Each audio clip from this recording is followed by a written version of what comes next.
Hey, I'm Michael Savant. I'm here at Numark today to talk to you a little bit about sample decks, and we're also going to revisit loading maps in to TRAKTOR Pro software with the Numark 4TRAK. Okay, so we're going to start out by ejecting the map that we already have in there. We're going to go to the Preference tab right here, and we are going to go to the Controller Manager. And in the Controller Manager, under Device, you'll see that the 4TRAK main and the FX control unit mapping is in here.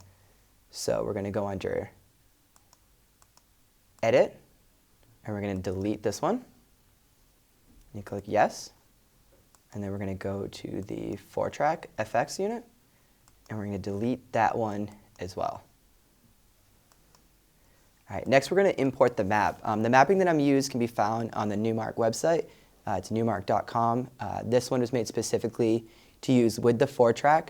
And there are assignments that will allow you to load samples, launch samples, and record them on the fly. So first thing we're going to do is we're going to do Add. We're going to Import. And this one is located on the desktop. It's called 4TRAK 2x2, and it's a TSI file. So we're going to hit Open, and it loads. It's as easy as that. You go in, and you'll see that you have all the settings for deck C and D, as well as the FX unit and the main. So the next thing that we want to do, I'll show you, is that we want to set up TRAKTOR so we can use the sample decks, because the way it's set up right now is for 4 decks.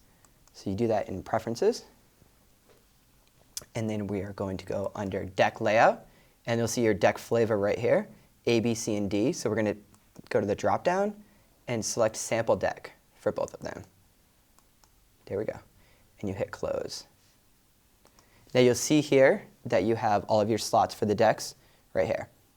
So we'll move on to the mapping right now. All of the samples can be launched from the hotkey buttons down here. They're now acting as sample launching buttons. So we'll go over to Songs, and we're going to start with the samples that we have built in. We'll start with a little, let's see, some percussions right here. So once you have it selected, you're going to load it into one of the slots. We're going to choose the slot on deck D. So you want to change the layer of the focus to deck D. And then we're going to load that in. To load it in, we're going to hold 5, and we're going to load it into slot 1. So you see right here on the screen that you loaded it into 1. Now there's a couple different ways that you can launch it. You can launch it so it's a single play or a looped play. So you see right here, push this button, and it's going to launch it. Now, the way it's set right now, it's going to loop. So you press it again to stop it, press it again to launch it.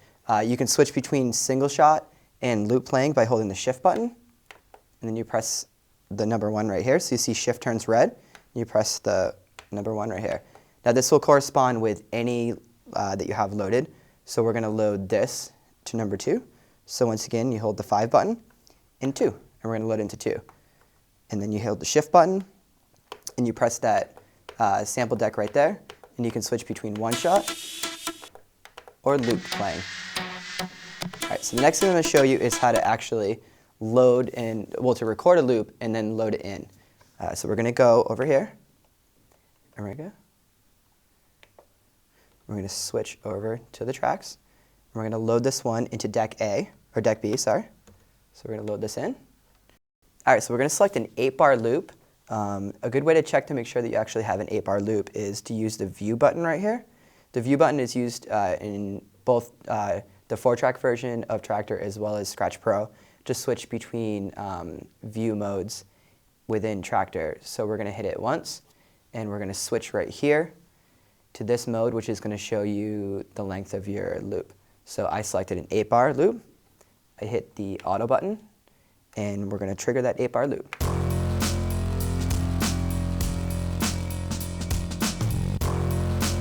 All right, the next thing we want to do is record the loop.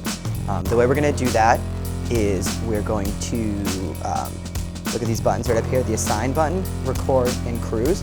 First thing we want to do is select the length of the loop itself. So we're going to use the Cruise button, and you'll see up here it changes from 4, 8, 16, 32. So we want an 8-bar loop. Next thing you do is record it. So at the beginning of the loop, you hold the record button in. You see it starts recording. And we have the full 8-bar loop. Now your loop is stored up top there, so the next thing we want to do is load it into a deck. The way to load that loop into the deck is going to be switching over to deck D right here, and the 3rd slot is open, and then we're going to load it into that section right there. Okay, now that we have the 8-bar loop loaded into the sampler and playing, there's a couple things you can do to it. The first is you can adjust the volume, and you can add a filter to it. Up top here, we have 4 buttons. All 4 of these buttons are linked to the sample decks themselves. When you have a sample deck highlighted, it turns red. We can highlight 1 or all 4. Once they're highlighted, you have the filter, which is right here. So you depress this, and then you can add the filter to the highlighted deck. So once again, you have both a high and low pass filter. And you also have the volume right here, which is great if you're layering maybe some vocal samples or teasing a little bit of percussion.